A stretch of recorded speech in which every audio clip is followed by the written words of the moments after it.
Welcome to the first episode of In Conversation with Darrell Bricker. I'm your host, Sean Speer, editor-at-large at The Hub. Darrell, as listeners and viewers will know, is the CEO of Ipsos Global Public Affairs and a leading pollster and commentator on culture, demographics, and politics. As I've said in previous conversations with him, I happen to think Darrell is Canada's most insightful political analyst, and so I'm grateful and excited to kick off a new bi-weekly show where we'll cover big developments and trends in the world of Canadian politics. In today's episode, we'll discuss the lessons and implications from the U.S. election for Canada, including whether the outcome advantages Prime Minister Trudeau and the Liberals, and what it might tell us about what's sometimes called the political realignment. Darrell, thanks for joining us. Thanks for having me on, Sean. Really looking forward to this. I want to start where the U.S. election may not offer lessons, Darrell, where our politics currently diverge. The first is what you might describe as uncertainty. There was a lot of uncertainty going into Election Day in the U.S. on its possible outcomes. That's not so much the case here in Canada, at least right now. How do you explain the difference? Well, in Canada, people are really focused on change. So in the United States, it was a little confusing as to what change would be. Did Kamala Harris represent a form of change after Joe Biden, or was it going to be a complete change over to Donald Trump? In Canada right now, it really is all about change. 75% of the people that we interview on surveys these days say that they want to have a new party leader and a new party in charge in government. And Pierre Poilievre and the Conservative Party basically own change on the ballot at the moment. That wasn't the case in the United States.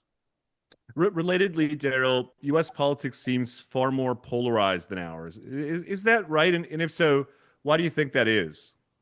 Yeah, it is actually quite a bit more polarized, and I'd say that even the more extreme elements on the Canadian political spectrum are closer together than what you might see in the United States. I think that it's still a new phenomena, the growth of the left and right in Canada. For years and years, decades, actually even probably over a century, Canadian politics has been dominated really by one question, and that's the Quebec question, national unity. And in those times, we went through basically our election campaigns were really about how did we keep the country together, how did we deal with the Quebec question, going all the way back to John A. Macdonald and Wilfrid Laurier and other great leaders that we've had in our country. With the 1995 Quebec referendum and really settling, at least for a period of time, the question of Canadian unity, it's allowed us to move on to more of these left-right type of questions, which generally are driven by things like economics and values. So I think we're just still in baby steps in Canada to a certain extent. I think the most ideological election we probably had in Canadian politics was the one that Stephen Harper initially won in 2011 when he won his majority. And then Justin Trudeau amped it up again on an ideological perspective, this time more progressive in 2015. So we're really sort of getting into our opposite sides now, but we don't have as much experience with it as the Americans do. Let's turn to similarities, Darrell. One is what you and John Ibbitson famously called the big shift. How are demography and geography at the backdrop of the U.S. election results, and how are they manifesting themselves in Canada today? Well, just to start with Canada, the big shift in Canada was pretty much the title of the book that John and I put out in 2013. And really what we were talking about was a demographic shift in Canada that actually created a political shift. So Canadians are actually becoming more Western in their orientation. The center of the country has moved west. I mean, in 2011 was the first year in Canadian history in which there were more people living west of the Ontario border than east of the Ontario border.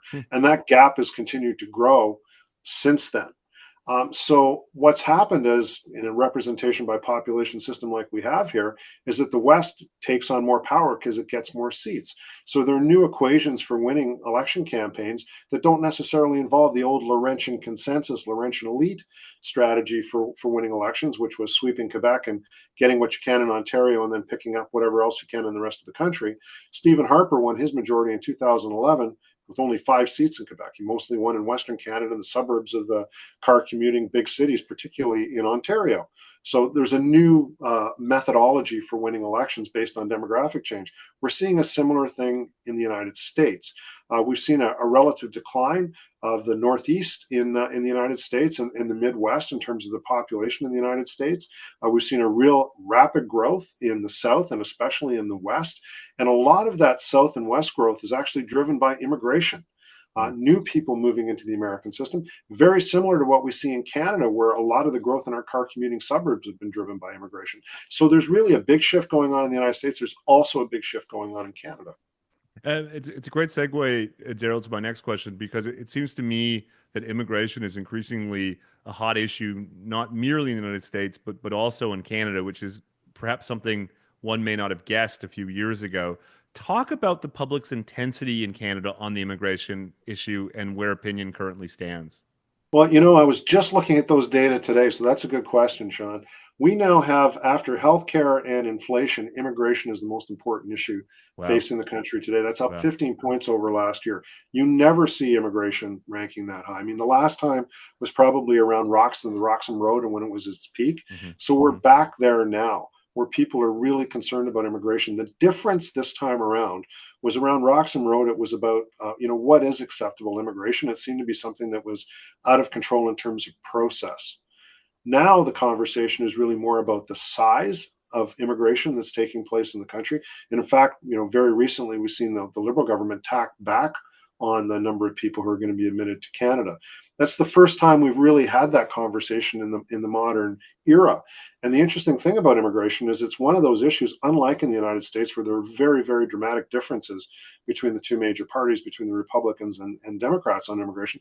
In Canada, there really is no big difference among the major parties on the issue of immigration.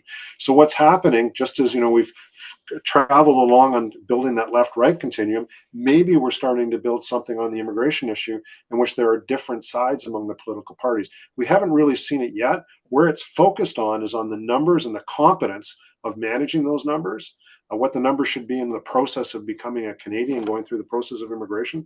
So the management of it as opposed to the overall effect of it, and Hmm. whether or not immigration is a good thing or a bad thing for Canada, which is different from the United States. But who knows if things continue on this way, particularly, Sean, if we get a mad rush at the border as a result of what Donald Trump is committed to do with Yes. undocumented migrants in the United States, we may be having a different conversation in a very short period of time. If I can just stay on this topic for a minute, Darrell, in your analysis, do you see a major divergence in terms of opinions between Canadian-born and foreign-born Canadians? Not enormously, but there is a difference between conservatives and progressives on this.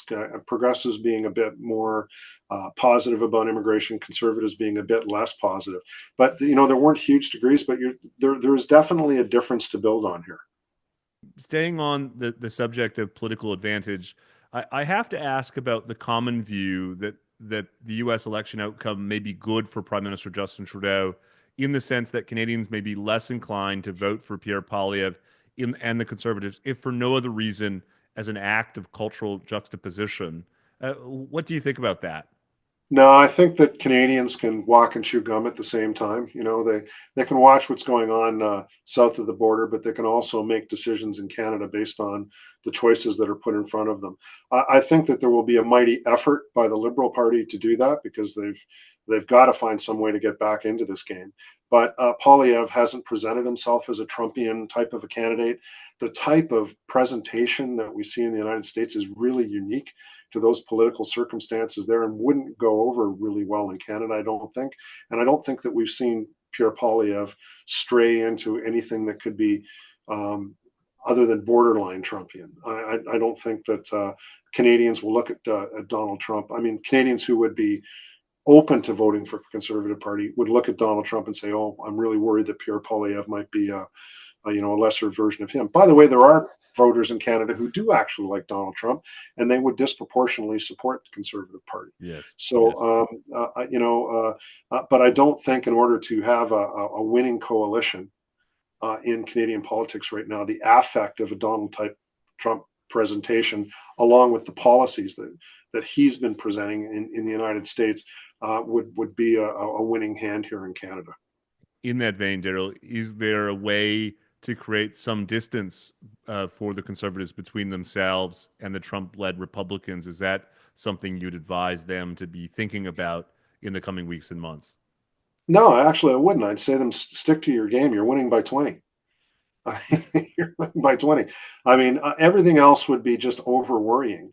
The conservatives, as I said before, have presented themselves uniquely on the ballot as the party of change. I mean, the New Democrats should be in this game, but they gave away their ability to do that by working so closely with the Liberal Party. In fact, there's a pretty strong argument to make. I mean, John Ebbetson and I have argued previously that at some point there's going to be, just like there was a unification on the right in Canada with the progressive conservatives and the reform and whatever you wanted to call the successors to reform eventually, in order to be able to present a new way of winning in Canadian politics, that the progressives are probably going to have to do the same kind of thing, and that they've had to work together, and all after all but one election since 2015 suggests that they're moving closer together all the time. So we'll see what happens as a result of what's going on in the next election campaign. But in the old days, what you would see, the old days, I mean, a decade ago, if you would see that the Liberal Party would go down, then it was automatically that the NDP would go up. The biggest group of switching voters in Canada were Liberal NDP switchers. But now both the NDP and Liberals are in decline, and the Conservatives are ascending. So at some point, there's probably going to have to be a conversation on the other part, just like on the left side of progressive side of the political spectrum, just like there was on the right. Let's talk a bit about some of the issues that animated the U.S. election, in addition to immigration, which we've already talked about. How are Canadians responding to the threat of tariffs from a Trump-led administration, and how are they thinking about its implications for Canada's own economic opportunity and security? They're not thinking about it at this stage, and mainly because I don't think we have any specific proposals that have been brought forward, and the people who normally talk about what are fairly complicated subjects and what the effect of those things would be on the Canadian economy, apart from the usual people who speak at business meetings and that kind of thing. There's nobody out in the Canadian public really articulating a strong case on this at the minute, but it wouldn't take much for it to become an important issue, particularly if people feel that their jobs are in jeopardy. But based on your understanding of the political and polling landscape, how should Canadian politicians be responding to the threat of tariffs? We've heard, for instance, Darrell, on previous conversations with David Frum, that it's in Canada's political interest to take a strong position, even be prepared to put our own so-called threats on the table. What's your sense? Well, I'm not one to disagree with David. I have a lot of respect for his opinion, but I think one thing that we underestimate in the United States, and this is something that we found in a poll that we did for the Public Policy Forum on Canada and what Americans think of Canadians, is that Americans actually have a really good view of Canadians. Hmm. And the thing that we need to do in the United States is to remind people, not just in the executive branch in the United States, but at the congressional level, but also in the states, that there are people actually like Canada, and that we shouldn't be sideswiped by things that Donald Trump may be intending for China, or maybe even Mexico. That maybe there is a bit of a special place for Canada in this type of conversation. So the place for a Canadian politician in all of this is presenting themselves as a person who could make that case strongly in the United States, whether it's Justin Trudeau, Jagmeet Singh, or Pierre Poilievre. The one who can present themselves as being able to negotiate well on our behalf in the United States and present a good case for Canada will probably be in a situation in which this becomes a significant issue. Will have a certain amount of get a certain amount of attention, positive attention from Canadian voters. I've asked Darrell about how Canadians are thinking about the threat of tariffs and how Canadian politicians ought to respond. But let me go to the underlying assumptions behind the tariffs themselves. It's ostensibly a sign that Americans have become a bit skeptical about the notion of free trade. Do we see that playing out in the Canadian population? 100%. Interesting. So one of the things, we've got a poll coming up for the Halifax International Security Forum in the upcoming weekend, in which we ask people about global trade. And yeah, global trade is under jeopardy. It's not just in Canada and not just in the United States, although Canadians are a bit more believers in trade, but all over the world. Hmm. That some of these world liberal order mechanisms like freer trade and all the rest of it are in jeopardy in the world today. Hmm. People are really asking whether or not it's, globalization is a good thing, and fewer people these days are saying that it is.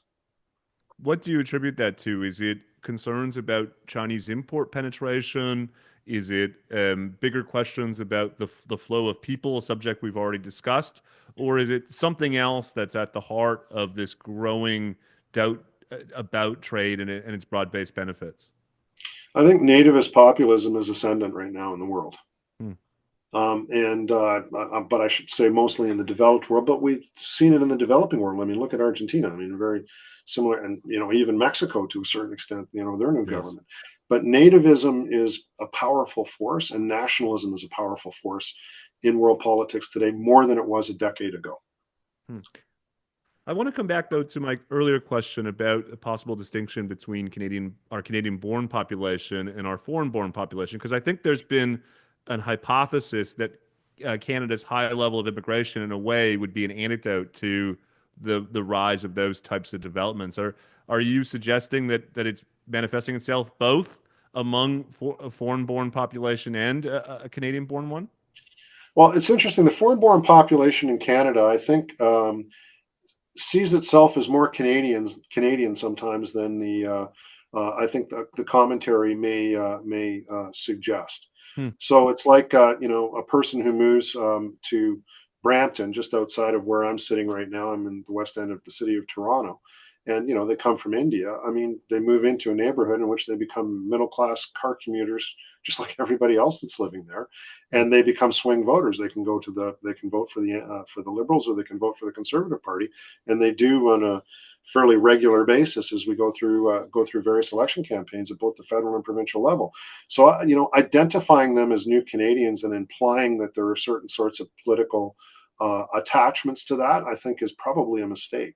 Hmm. I think that they are as much representative of where they live and the economic class that they're part of as Hmm. they are of being part of some sort of a diaspora. Doesn't apply to everybody. I mean, the most new Canadians probably have a better connection, maybe back to some of the issues back in their home countries, as we're seeing, for example, in the Gaza war and the protests Yes. that are happening around that. But if you're somebody from who's been in the country for 20 years and you happen to live in Pickering, you're a middle class person who lives in Pickering, as opposed to a person who immigrated from a specific country, and then I'm defined by that. They're defined by their neighbors and the neighborhoods that they live in and the issues that they deal with in their day-to-day lives within the four walls of their household and within their extended families. They're not. It would be a mistake to see them as politically defined by the fact that they immigrated. That leads us to the final set of questions I wanted to put to you, and that's specifically with regards to what's known as the political realignment, something that we've talked and written about a lot at the Hub. Trump's victory was fueled by a lot of unconventional Republican voters, and there is this idea that working class voters, broadly defined, are migrating from the left to the right across the Anglo-American world. What do you think is behind these trends, and to what extent are they happening here in Canada? Yeah, absolutely happening in Canada. It's one of the areas of growth that we see for the Conservative Party. And it really is the aspirational middle class feeling like its birthright is being denied. That's what it is. It's in 2015, Justin Trudeau was all about the middle class and those who aspire to be members of the middle class. Yes. Well, guess what? They don't feel it's worked for them. And as a result, they're looking for new options and they're looking for change. And the reason they feel that is because they feel that the progress that one generation should make after the next generation has stalled in Canada and may not happen, especially for them. And that's why we find ourselves in a situation in which that group of people have now decided that they want to consider other options. It's the same thing in the United States, I have to say. It's Hmm. the aspirational middle class that said, you know what? I don't like what I'm getting in terms of government. I want to look at something else. And it's because I do not feel I'm making the progress that I should be making in my life. The hillbilly elegy argument gets a lot of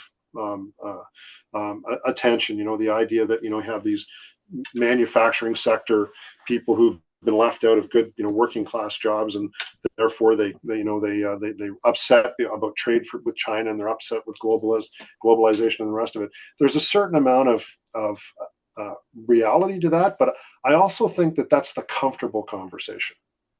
Hmm. That's the easy conversation. It's the conversation we like to have because it's about incentives and outcomes that we understand and are not particularly controversial. Should the tax rate be higher? Or should the tax rate be lower? Should our tariffs be higher? Should our tariffs be lower? Should my wages be higher? Should my wages be lower? Looking at people as only as economic actors. But what I also think that's going along with this is the political class has removed itself in terms of the values that people find to be important in their lives, and they're dealing with, however you want to describe it, identity politics, woke politics, or whatever, in which there's this feeling that there's this whole group of people who are in charge who are talking down to this other group, and that plays a role too. So it rolls into the economic argument, in that I'm being left out of the economic progress that I thought I was going to be entitled to by being a Canadian citizen, but also that you're making me feel bad about being a Canadian citizen too. And that's not a good thing either. And so there's going to be a reckoning in Canada on some of these questions as well. There is going to be a pushback. You're going to see it. This Conservative Party does feel that there's an element of what being Canadian is supposed to be, that aligns with what middle class Canadians feel in this country about what Canadian is supposed to be, that's been taken away or misunderstood, it would be the most polite way of putting it, by our political elites. So there's going to be some combat around some of these things too. So it's not just about economics. That's the easy one. Tremendous insight. But let's stay on this precise point, because earlier you said, Darrell, that one of the reasons that Pierre Poilievre and the Conservatives have had so much success is they've been responsive to those economic concerns that people have. To what extent should they be augmenting that economic message with a focus on some of these issues, as you put it, the excesses of identity politics? Are they, quote unquote, winners for the Conservatives? Done in the right way, yes. So when Pierre Poilievre comes out and says 65%, or he says Canada is broken, and we've tested this on our surveys at Ipsos, 65% of Canadians agree with him.